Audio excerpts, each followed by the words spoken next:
Olá, igreja, tudo bem? Voltamos para mais dicas para vocês. Isso aí, nós vamos falar hoje sobre limites. Sabe que é um assunto que a gente gosta muito de conversar no nosso curso Paternidade Abençoada. E dá muito pano para manga esse assunto, não é? Com certeza, e eu vou dar uma dica para você, não deixe teus filhos ouvir esse vídeo não. É porque nós temos a tendência de pensar que limite é uma coisa ruim. E não é. Nós até usamos frases assim, essa criança está sem limite. Precisa pôr limite nessa criança. E daí dá aquela conotação ruim. Mas limite não é uma coisa ruim. Limite é uma coisa boa. Limite é o que nos dá segurança para caminhar. Não é? Eu gosto de dar exemplo que limite é como os trilhos do trem. Sim. Né? O trem corre, não corre? Uhum. O trem é seguro, não é? Isso. Só que tira os trilhos para ver o que acontece. Né? Se o trem não tem os limites do trilho, ele não consegue cumprir a sua função. É para isso que serve o limite nas nossas vidas, né? Para nos dar segurança. Isso. Então, a primeira coisa que a gente precisa fazer é mudar o nosso entendimento de limites. Limites são coisas boas e nos dão segurança. E proteção. E proteção, exatamente. E como é que a gente trabalha limites com as crianças? Primeiro, nós precisamos ensinar. A criança não nasce com limites, ela precisa ser ensinada. Esses dias de quarentena são bons dias para ensinar, né? Boas oportunidades para ensinar sobre limites. O que é a minha parte, o que é a sua parte, o que você pode fazer, o que você não pode fazer. Esse é o meu limite, você não pode invadir o meu limite. Então isso precisa ser muito claro para a criança. Então o primeiro jeito é falar, a gente precisa falar sobre isso. Você não pode fazer isso, você deve fazer isso. A criança precisa primeiro ouvir.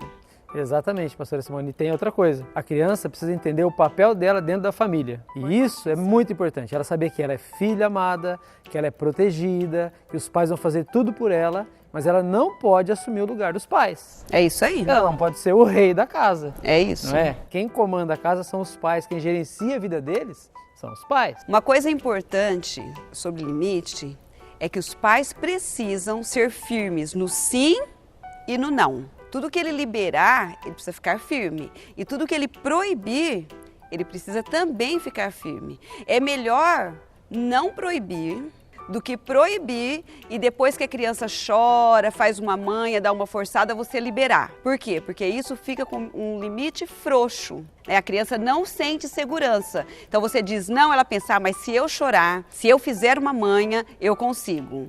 Então você perde a autoridade quando você faz isso. E agora, com vocês, a nossa primeira dica. O primeiro princípio de limites é o da semeadura e colheita.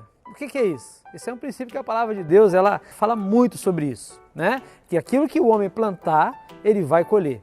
De Deus não se zomba. Então, nós precisamos ensinar para os nossos filhos que tudo aquilo que eles fizerem de bom ou de ruim, vai ter uma colheita. E ela precisa colher aquilo. Por exemplo, imagina que uma criança derruba um copo de água. Quem que vai limpar aquilo ali? A mãe? Não, se ela tem idade para limpar, é ela que precisa limpar. Ela precisa recolher, secar aquela água. Se quebrou o copo, ela precisa tirar aquilo ali. Ela precisa recolher o lixo que ela fez. Então, é muito importante os pais perceberem isso. A realidade precisa se impor. Se ela fez algo que ela não deveria fazer, sabendo que não deveria ter feito, ela precisa receber a consequência do ato dela. Simples, sem estresse. Sem problema nenhum, porque foi ela que fez. O problema é que muitas vezes os pais correm lá para resolver aquilo rapidinho. Outra questão é na escola. Imagina que a criança esqueceu de fazer a tarefa. E aí, o que faz? O pai, para proteger a criança, então não vai na escola. Não é? Então eu vou correndo aqui e vou fazer a tarefa para você. Não. Deixa a criança sofrer a consequência do ato dela. Ela vai para a escola sem a tarefa, o que vai acontecer lá? Ela vai levar uma bronca do professor, ela vai levar um bilhetinho para levar para o pai, não é? E isso ajuda a criança a formular isso dentro dela. Peraí, tem uma consequência o meu ato. Então da próxima vez ela vai pensar, não, eu vou fazer a minha tarefa, não é verdade? Então esse é um princípio muito importante, da semeadura e da colheita.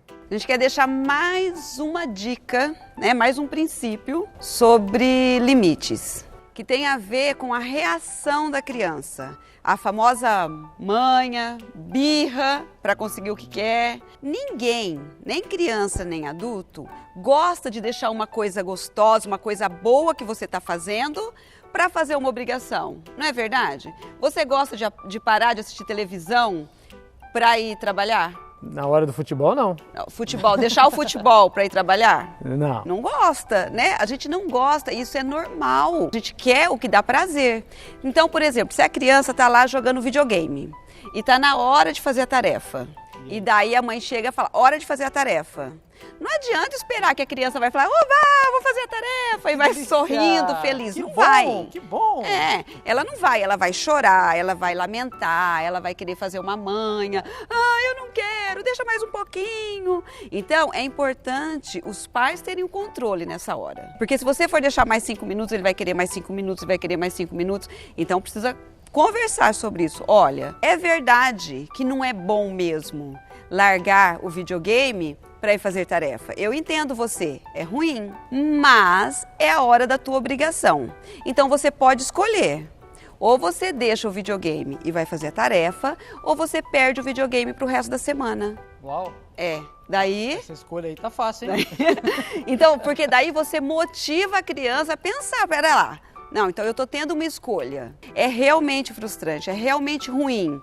Você não precisa ir saltando de alegria, mas precisa ir. E a criança também, ela vai colocar aquilo que é importante no seu devido lugar. Exatamente. O lazer é bom? Sim. Tem o seu lugar? Tem. Mas a obrigação dele, que é de estudar, ele não pode abrir mão. Ele precisa saber que o mais importante é o estudar, é fazer o devocional, é ler a palavra. Não é? É muito importante a criança ter contato com a palavra de Deus. Todos os dias. Tudo isso ajuda ela a criar aquela rotina que nós já falamos aqui e também entender os limites dela, até onde ela pode ir. Exatamente. A gente tem uma frase lá em casa que a gente usa bastante. É primeiro o dever, depois o prazer. Fica a dica para vocês. Muito bem, gente, é isso daí. Muito obrigado pela atenção de vocês. Olha só, tomara que isso abençoe a tua casa, a tua família, os teus filhos. Lembre-se, limite é muito importante. Então nós pais precisamos ajudá-las a colocar o limite, a protegê-las. Beleza? É isso aí. Deus abençoe Tchau, vocês. pessoal. Até a próxima.